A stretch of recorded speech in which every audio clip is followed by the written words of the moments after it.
Hello and welcome to the show. My guests today are Tami and Doug Milner. They are two of the original founders of a school in our community called River Academy. They've been the owners of Fibonacci Smile for almost 20 years, and Doug has been a dentist for more than 30. Tami is the master of all side hustles. I have them on the show today to talk about how they celebrated their 35th wedding anniversary.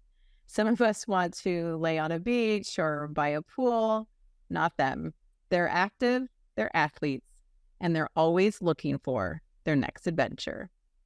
Welcome to the Milners. Thank you for being here. Thanks for having us. Yeah. I'm really excited to share this little tiny bit of your 35-year story. And we'll get into all of that as we go along. But just thanks for being here. And I'm excited to share how you guys recently celebrated your 35th wedding anniversary. Pleasure to be here. Yes. First of all, we are friends, quite good friends. We met through a mutual friend. And I have had the honor and privilege of getting to know most of your kids. I know a lot about your story, your place in this community, the school that you built, the businesses you've built. And let's just start talking about that, first of all, and just how it relates to the community that we live in and how important community is to both of you in different ways, definitely in different ways. So first of all, let's talk about 35 years ago. Was that WSU times? It was. Well, I mean, we met there, but let's see, 35. We were married while I was after my first year in dental school. Yeah.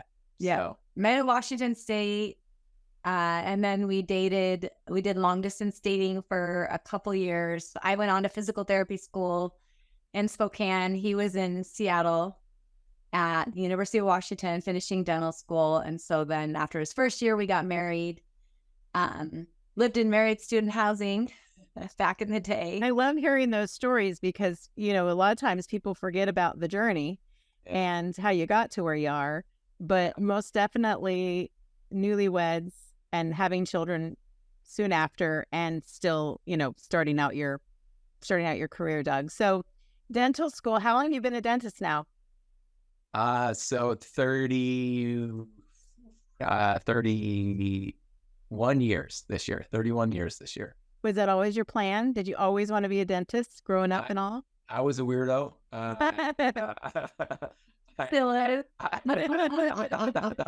Yeah, around the age of 13, I just kind of thought I want to be a dentist, and just kept pursuing that, and ended up that I really feel like I was created to be a dentist. Mm-hmm. Yeah. Well, and I've talked with you about different things, aspects of work and how much you care about your patients. And, it seems to me like sometimes people choose a path and then they're like, well, I didn't really know what this involved. But at no point for you was that I don't want to look at people's teeth or in their mouths or anything. You're like, this is what I want to do. And it is still what you love doing. Yeah, it is what I still love to do, what I felt like I was created to do. I just get a lot of energy from it, and it's a ceaseless learning curve to get better and better at it all the time. And as you know, Lisa, some of our things that us builders like to do is keep pushing ourselves and keep learning, keep growing, and dentistry has allowed me to do that and be rewarded for it as well. So both with emotionally and spiritually and financially, all of that. So it's been a great career for me. How long have you had your practice, Fibonacci Smile? So since 2004, that's been 19 years here. But then I was 10 years before that, I practiced by myself in Wenatchee. So it's been 29 years in Wenatchee. Is that right? That's the math adds up. In 1994, started here. So Tami, when you guys first met, you started talking about family. Did you say, I want 5 kids? Well, someone asked me this recently. Actually, with someone on this trip of ours said, did you always want to have kids? And it's kind of a funny story, but I loved the Brady Bunch. And I loved sort of that chaos and, just all the kids running around in and out. My best friends had 10 kids. So there was always something going on. So yeah, I always thought 4 because I like even numbers, and this one here kind of pushed for the 5th. So we always joke about how the baby Lucky Megan. how lucky me. Her dad have a type. Well, so then when you have the kids, but let's also talk briefly about the school that you started here in our community, because a lot of people probably don't know that, but it came from your passion for providing a place of the education you wanted your children to receive. So talk about that just a moment, please. Well, so we started out homeschooling our kids. We just had a real desire from the get-go to want to just give our kids the best possible education we felt like we could as parents. And we wanted that in combination with our Christian faith. That was important to us kind of early on. And for some reason, we kept having kids. They kept showing up. And so the homeschooling thing became more difficult as time went on. And we were basically destined to have a school one way or another. And we figured, well, why don't we engage some other people that are more talented and better at this kind of stuff than we are, and bring our resources together and create a school. And so that's kind of put us down that path. And that school is now still today River Academy. You know, when I think about the things that we aspire toward in our lives, right? We have different things. It can be business, it can be family, it can be relationships outside of our family, whatever that looks like. But legacy work is something that we hear about a lot. But when I think about the school that continues on long after you've left, that's legacy work. Mm-hmm. Did you think about it that way? Probably not. You were just trying to. I really did at the time. I feel that now, and that really feels good. I think we were really focused on meeting the need at hand at the time. So getting our kids educated and loving on them. But yeah, so I didn't really think about the legacy that we would leave, but it feels good. I think that we want to continue to support it and help that continue to flourish. Yeah, if you'd said, I'm going to create a legacy, it probably wouldn't have worked. Okay, let's take a break. When we come back, we're going to talk about your 35th wedding anniversary, which you just celebrated, and how you celebrated it in true Milner style. We'll be back in just a moment.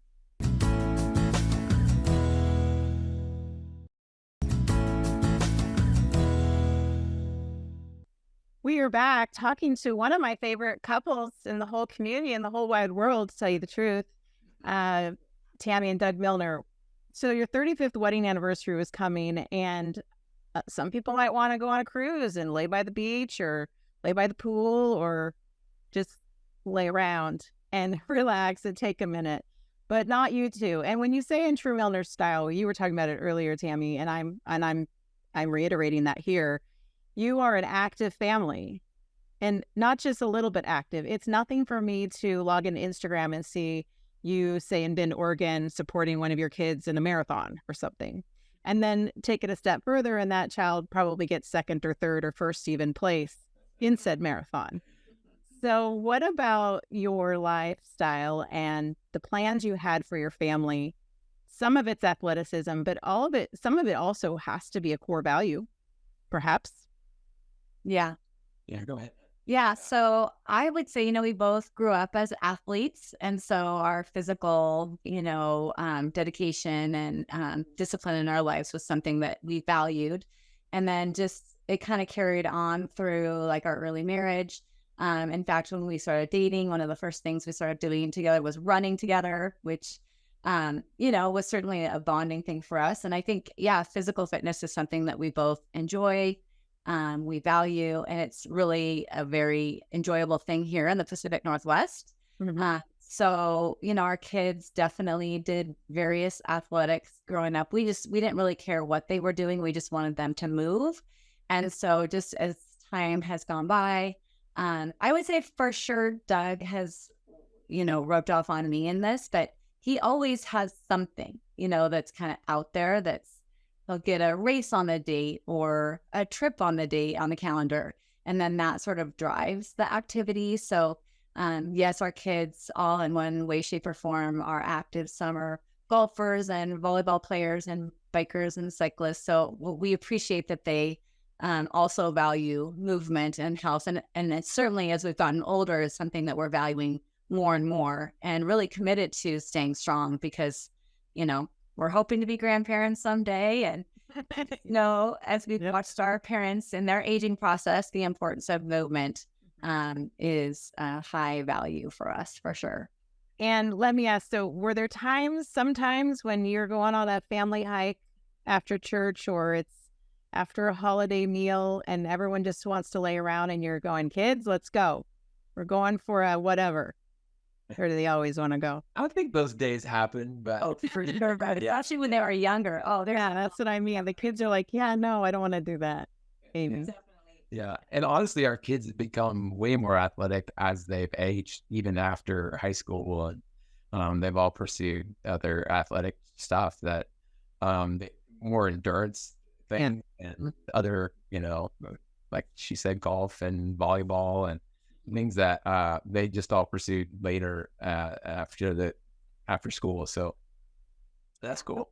I wanted to ask you too. So when you're thinking about planning your trip, and you chose to go to Europe and go on a trip, and a group trip with people you didn't know through the Alps. So you're thinking, what are we going to do for our anniversary?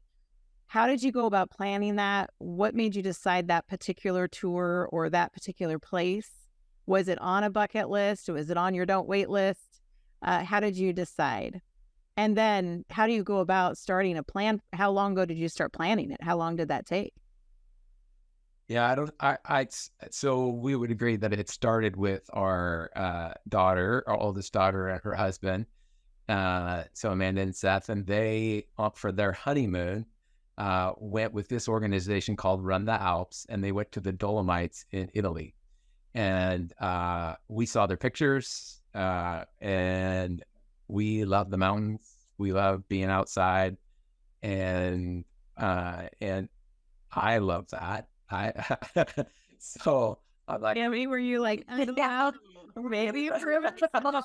Honestly, they came back and they said, you really need to consider doing this before you can't. Like, yeah, there's going to be a time where this won't be an option for you. And so, I will admittedly say I'm not a backpacker. I love hiking and trail running, but I really had not been running, quote unquote, for probably the last, I would say, 2 years.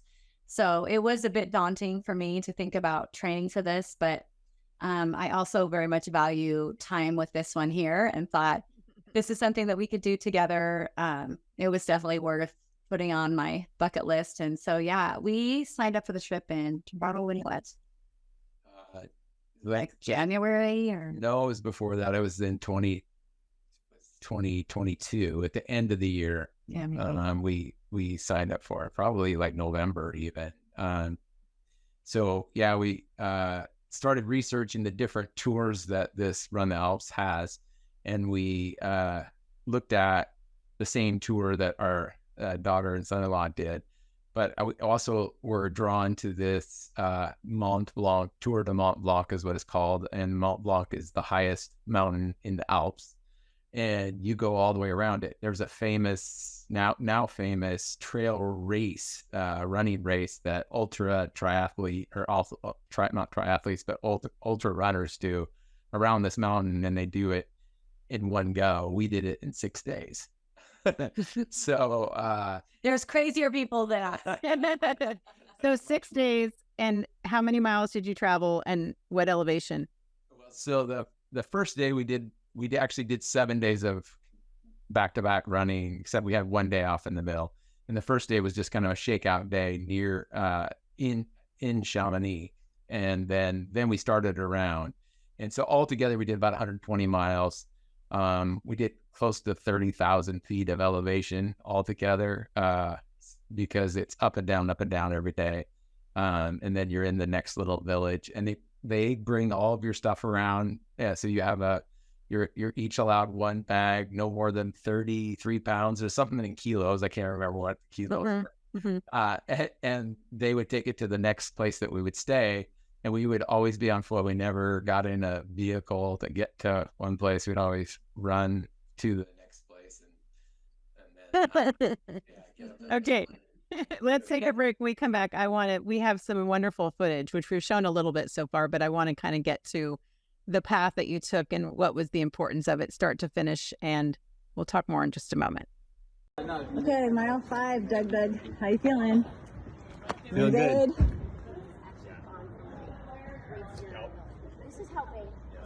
Beautiful little village here.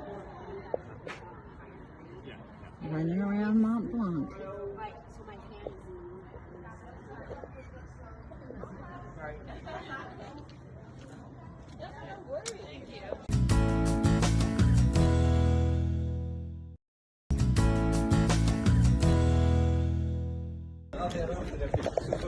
This is it. The tossers coming through.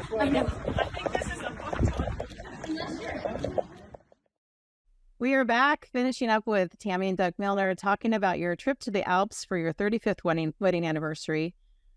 However many hundreds of miles you went and all the the gains of the climb that you accomplished. You started out in one spot and it ended in one spot. Talk about the significance of that, Doug. So, well, the course that we took follows a trail running, a famous trail runner that I mentioned earlier, that goes around Mont Blanc, and it takes you around from France to Italy to Switzerland back to France, and that spot in France that it starts is Chamonix, and that's just an amazing place.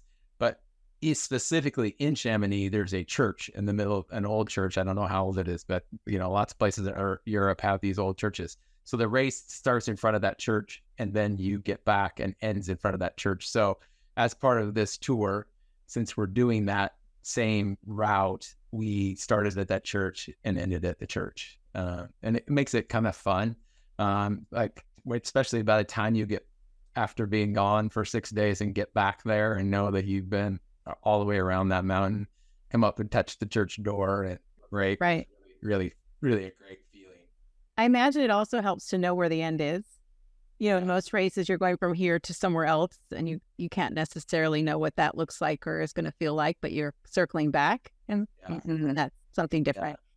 So let's talk then about, you decided to take this trip, and you've been married for 35 years, together for a few more than that, 5 kids, built a school, built businesses, love and serve your community.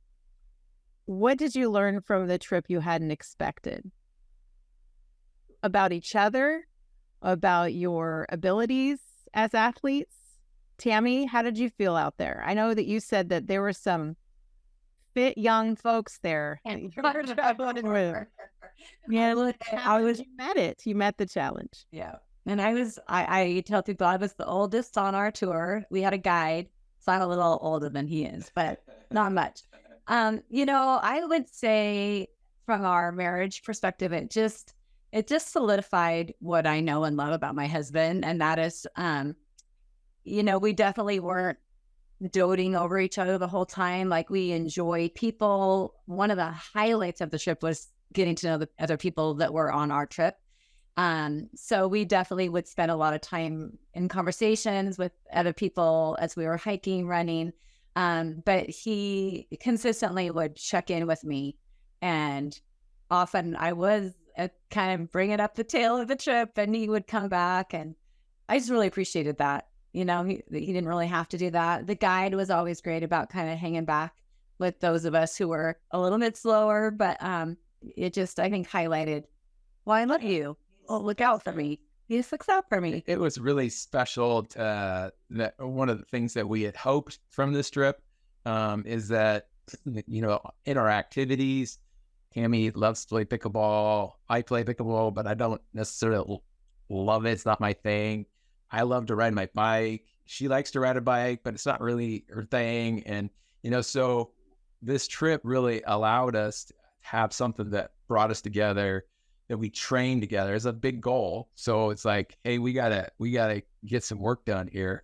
And we spent a ton of time over the summer together. And that was really one of the highlights for me, was us pushing each other, getting up on Saturday mornings, going out, going hiking, enjoying that time together, the training, the build up, to get there and then enjoy the beauty and our fitness while we were there, all came together. And that's what I hoped it would be. And it was all of that, it's really great. Well, when you were telling us about the trip in great detail and just how, you obviously it's going to be a great trip. The two of you, Tami, you will mention somebody that you met on the airplane 5 years ago who's still your friend. So I had no doubt that you were going for the people and certainly for the scenery, but it was also very obvious that you were going for each other. And to have your kids give you that advice to take this trip, then you raise your kids to value the time they spend and understanding that there's some things that we have to do now because, in fact, it might be harder to do later. What is your advice to people who are on the fence about doing some big bucket list thing? Not everyone's going to get on a plane and go to Europe and run the Alps, but what's your advice for that? I think